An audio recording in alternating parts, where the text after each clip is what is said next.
just, if you haven't had a chance, go introduce yourselves. We have Leticia here with us. Raise your hand. Hi, Leticia. And Kirk. Raise your hand. Hi, Kirk. And then And Denise. Denise behind. So thank you for joining us for the first time. All right. How's everybody feeling? Good. Great. Yeah? Yeah. Isn't it great? Isn't it fun out there? Woo-hoo. You guys having a good time? Oh, yeah. You're so full of shit. Guess what's 90 days from today? Oh my gosh. Thanks already. It is going fast. So for those of you who are new here, we always highlight a holiday that's 90 days out. It happens to be Thanksgiving, literally, from today. And I do that because whatever you're doing now in terms of your business is going to show up then. So this just reminds us there's a 90-day real estate cycle. So if you're lead generating now, you're likely going to have a check to pay for that really expensive inflationary dinner that we have to do at Thanksgiving. 60 days. That's it. That's 60 days out. It's I Christmas. think it's Christmas. Christmas is 100. I think it's 70, like 71 days away. Thanksgiving. 20 years first time I got it wrong. Wow. It's, I thought I heard this. There's only 60 working days left between now and the end of the year if you don't count holidays and weekends. 60 working days between now and the end of the year. Okay, that's important. The what? This is last month's presentation. No, it's not. I'm just kidding. Don't do that to me. My parts. All right, well, so, 70 days. and in 90 days, everybody who said it's it's Christmas. scary enough. We can just stop. Well, that's it. Yeah. It's Christmas. Just Christmas. All right. I mean, enough excited. All right. Yeah, I don't need to just wish the whole year away. I think I got a little excited because this year, there's been a few times I've told you guys, even though the market has been incredibly challenging, and I know, I'm talking to you guys, I'm working it too, like, it is challenging, I feel like at least the conversation is different for me in stats every month now than it was the last 15 years.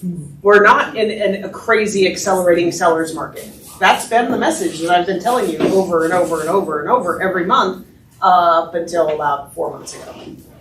So it's a little exciting because it gets to be different. I added some information that Alicia asked me to add. This will be included every single month. So through the end, just keep in mind, whenever you have the stat presentation, it is through the end of the previous month. So this is through the end of August, okay? It's not through today. So through the end of August, we had closed 316 units and took 309 listings, and the closed volume was that. What do you guys think? I'm curious, because some of you have been here a very, very long time. Where do you think that puts us historically? Like through August of most years for our brokerage to close 316 units. How do you think that fares? How many agents do we have? 160. Robert. Everybody take a deep breath. It is the lowest sales year we have ever experienced in the history of the brokerage. Volume wise? Anybody else feel that in your own individual? Don't raise your hand, it's rhetorical. There are plenty of agents who are experiencing the exact same thing. Because guess where our numbers come from? Your numbers. Right? Correct, yeah. So here's the thing. Anybody had a challenge with their mindset in the last 2 months? Yeah. At all? Yeah. For any reason? Okay. These numbers aren't surprising to me. Ariana has found her voice. Ari is old. We're getting, you get paid for this, we're getting. I was hearing my mindset. So these numbers aren't a surprise to me because I look at them, I know them intimately every single month, and I'm obviously working with some of you to coach you through your mindset. Do you think I have mindset issues sometimes around this? Yep. Yeah. Okay. And occasionally, to see that you're not alone feels good. The misery loves company, although that kind of is a shitty sentiment, it's true. And in a weird way, can be somewhat validating. Yes? You're not alone. So it was interesting because Jacqueline and I were doing some research, and Noble is there you are, back there. We have a recruiting piece of software called Broker Metrics, which is where, when I was team leader, I would always go and get my recruiting list. But I don't really use it for that anymore. However, with escrow, it's kind of like recruiting. We're going to target new outside agents. Yes? So I get in Brokermetrics and I pull up all the top agents who've historically been the top agents in the metro area. I think I pulled up 6 or 7 zip codes. Top 100 agents or so come up. Now, this doesn't include new agents. Let me ask you this, because sometimes this happens on the regional level and it drives me nuts. We'll go to a regional meeting and they'll show that an agent had a 5,000% increase in their business. Well, typically that's because they closed 1 deal last year and now they've closed 3. And the volume is 5,000%, right? Yeah. Okay, so the numbers don't always tell an accurate story. These numbers did. So we're pulling it up and I'm going, oh my God, because on the end of everybody's record, and we're talking Greg Newman, all the guys downtown, and they're all guys for the most part. Even Melissa Tucci, the big names. They are all 50% off on their listings this year. Across the board. There was not an exception. Every top agent has seen a 50% reduction on their listing side business. Now, some were up on buyer side, but how do you think that made me feel? A little bit better. A lot better. Because what happened is we all exist in this market. Yes, any individual agent can outperform the market, but the market is going to tell you what's possible at a maximum level. Yes? Sure. Well, when that maximum gets cut in half, it gets cut in half for everybody. Which, by the way, means you have to do a lot more work to make the same amount of money. Which means we need to do a lot more work as a brokerage to make the same amount of money. Does that make sense to you all? Totally. So the relief I felt in that was, okay, yes, we're pushing this boulder uphill, but so is everybody else. And I have more confidence in you guys that you have the chutzpah to do that than everybody else out there. And then yesterday, Robert and Nancy and Ari and I were up at a regional meeting, and Robert walked in the room and said, you talked to the deputy commissioner, Deary? You have no clue I'm calling on you. I'm sorry. Yeah. You listening? No. Okay. Yes, I did. Yeah, I did. Yeah. So it's not just us that tune out when you're talking. Awesome. What did you tell me yesterday about the number of realtors, a number of people licensed in the state of The California? DRE statistics that you won't hear, they went from 535,000 licensed agents down to 414 in the last year. Those are people that choose not to renew. You said So- it again? 513? No, It was 520-ish or something down to 414. So about 100,000 chose not to renew. And over 100,000. These are people that are up in their 4-year cycle. Yeah, so that's the 4-year cycle. Like, you don't have to choose. There's people in that 4-year cycle who, they're just not going to renew 2 years down, right? Like, it's not people opting out. The CAR numbers, the NAR numbers that I get every March are people who have to pay their dues every year. And so we see the contraction. And that has dropped off by 40%. But just the licensees who have a 4-year license down by 20%. Now, there are people In 1 taking year. the test, they report those numbers are up. But Well- those are people attempting to get into the business that will eventually flush out too. Okay, so that kind of sets the tone for right now. Now, I want you to get a little excited. That shouldn't be heavy and scary. It's just what is. All right. So those numbers, lowest our brokerage has ever seen. Leona opened this brokerage in 2000. So from 2000 to 2005, we've not had a fewer sale year. Okay. Now, here's the bright news. Because I do go through the stats too and go, okay, there's got to be some good news. And the good news was in August, contracts written was up 17.5% over last August. That's a good indicator, yes? That tells me our September and October and November should be better than last year's. Same thing with listings, except it's even higher. 29% more listings in August. And the volume is up even more because even though the market feels depressed, guess what's happening to our prices? They're just going up slower. They're still going up. All right, next. So this is the numbers. Actually gonna, there's not enough to pause on this. They just haven't changed enough. Let's go here. 9.3% up through the end of August for listings taken, but we still haven't gone above, let's call it even, for listings sold or sold units. So what has happened, and you all know this because we've had listings that have been pitched for months, the market has slowed. The time it takes to sell something, pretty much across the board, has slowed down. Now there's pockets that are still moving really, really fast. There's property types that are still moving fast, but in general, we've just slowed down.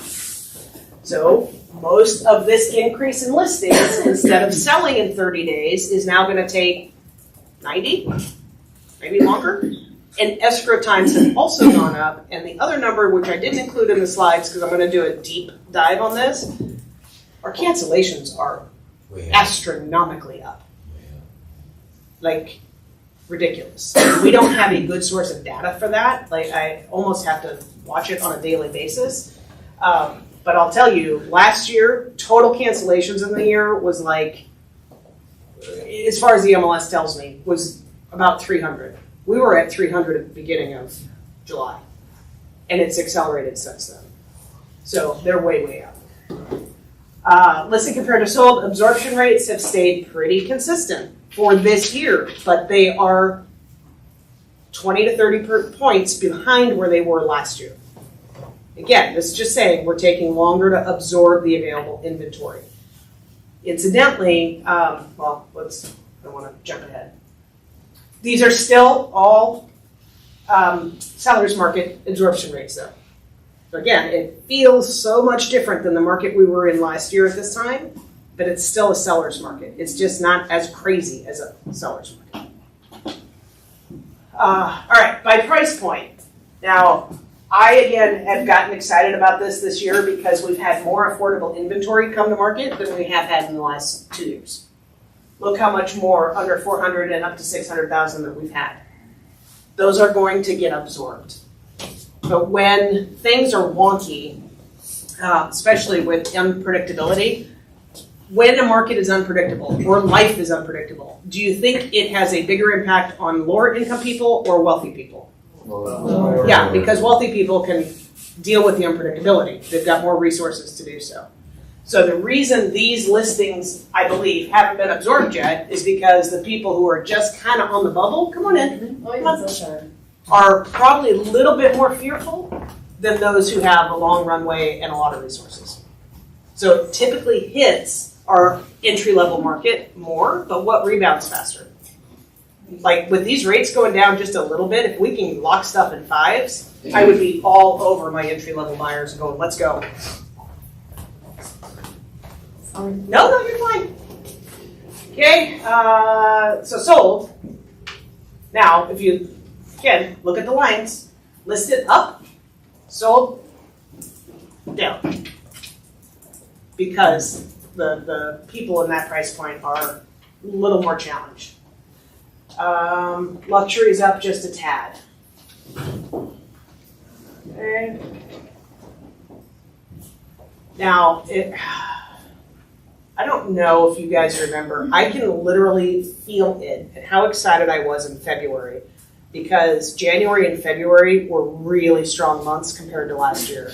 And I thought, Chris, do you remember? I was so optimistic. I was like, we came through it. We lasted. We held our breath long enough. Like, everything is turning. We're going to be great. And then April. March happened. And from March on, we have had lower sales numbers every month as a county than we've had the last 2 years. And really, what you're going to see, I want to jump ahead to what I told some of the boys outside, but I resist jumping ahead. We're down. Our actual active inventory right now is down compared to last month. So this is last month, houses. This is this month. In every price point, we have a few fewer. Why do you think that is? A bunch got absorbed. For cancel. Canceled and other money. And even though we're listing in some price points more, the rate of listing slowed down in August. Okay? Condos, same thing. So between just regular selling and the cancellations and just a slowdown of people listing, which by the way always happens in August. It's a San Diego, that's our shift in the market, our seasonal shift. Condos are following the same pattern, fewer in each category. All right, new listings. What do you think? How do you feel about where we are? So every number posted is the August of the preceding year, going back to 2018. Does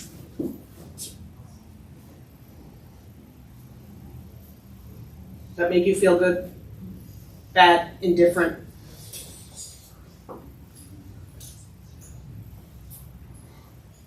Well, I would say, based on compared to the last 2 years, remember you can't sell what you don't list. This is actually a positive. Slightly higher than last year. It's a whole lot higher than 23, which means we do at least have the available inventory to list, but it's also why it's taking longer to sell things because there's more for your buyers to look at. It's one of the factors, yes? You have more competition as a seller, which slows down the wholesale cycle. Active listings. How do you feel about that?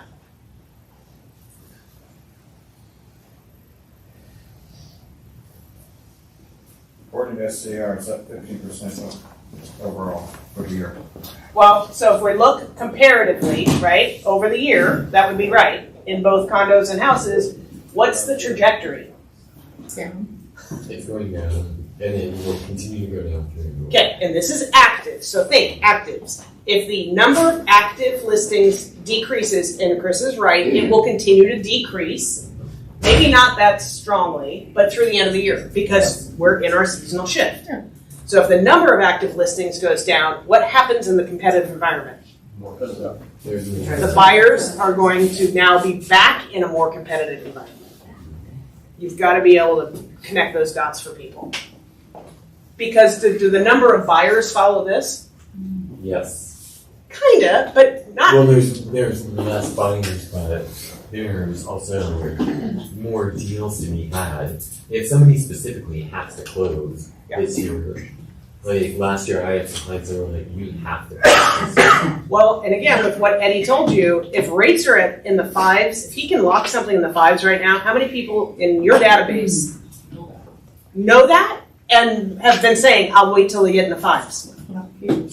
They Like- but VA loans. Well, that's what I'm saying. You've got to be talking to them though, because they may not know that. Yeah.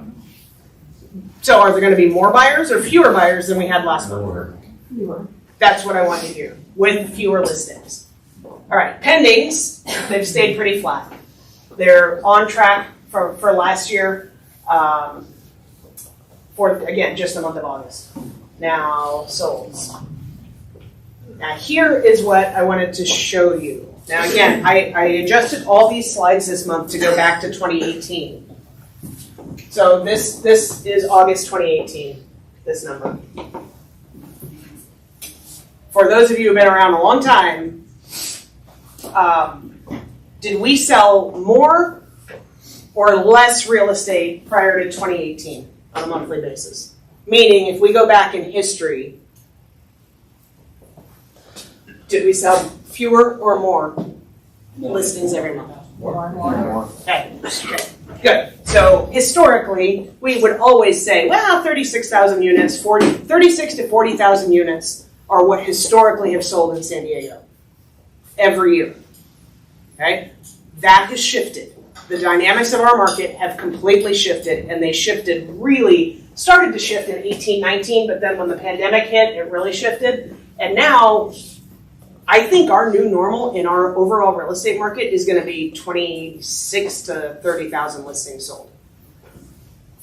Okay. So down from 36 to 40, our new normal is somewhere between 26 and, everybody following me? It's just been a kind of a foundational shift.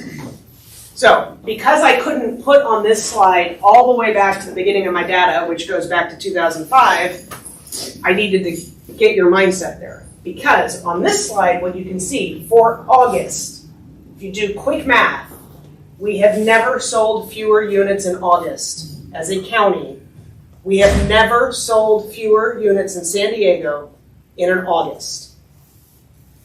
You're hearing me? Yes. Okay.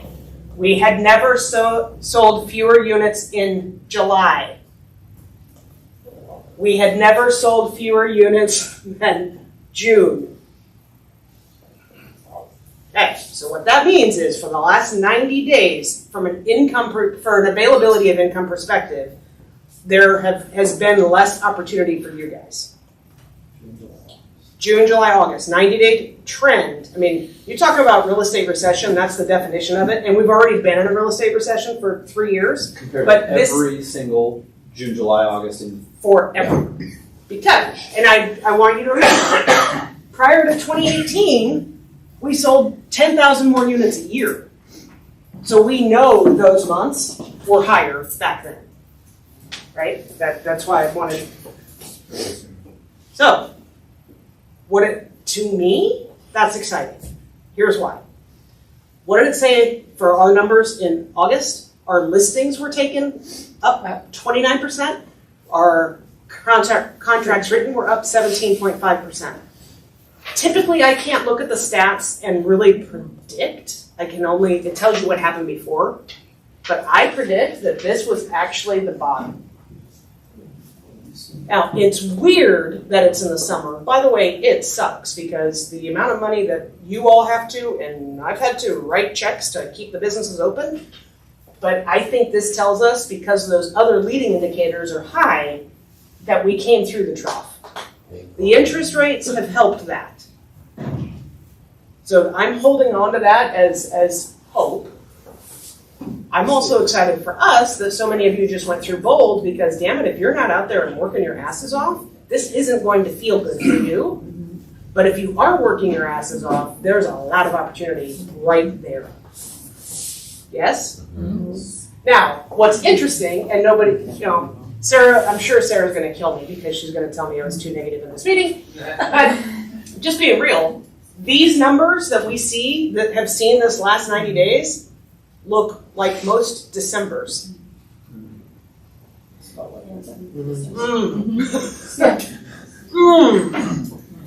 Okay, well, again, I think it was the trough.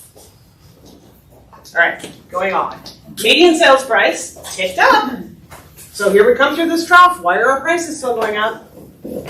Because for specific properties in different price points, we have more demand than supply. We still have a supply issue.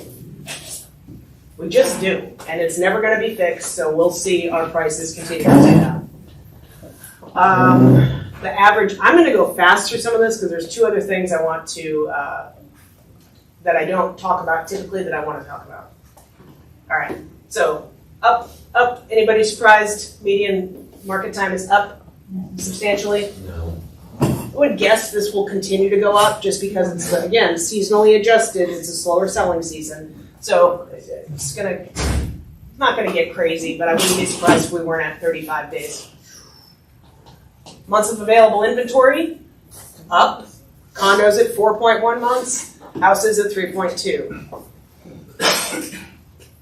That's just because we're not selling as fast. It's not because we have a whole lot more inventory. And you don't think this is a buyer's market? Nope. I do not. Ed asked if I thought it was a buyer's market. No.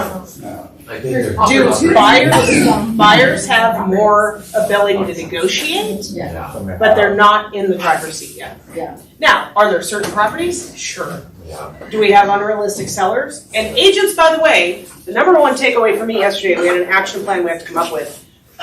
And I don't mean this to be personal, because I wouldn't expect this to be anything different.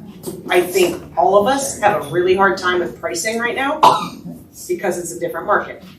So we are going to be working on getting you some pricing classes on the calendar ASAP, because we're taking a lot more listings right now. We got a lot of escrows pre-opened. That means you didn't price it right and they're not selling. By the way, no fault of your own.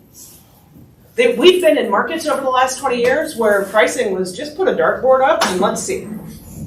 That was fun. It was fun. We're kind of going that way, but in a different way. So we got to look at numbers a little bit differently. And as a slide to show you, if it was a buyer's market, we wouldn't be at 97.5% original list price. It'd be lower than that because buyers would be coming in and negotiating it down. All right, price per square foot, again, kind of inched up. Y'all look at this on your own. The two, I'm going to put those at the end for next month. The two SDAR slides that are in here, they're actually pretty accurate this month. I highlighted what you should keep an eye on. All right. How many of you, raise your hand if you just graduated bold? Okay, everybody look. Look at your other people if you don't see them.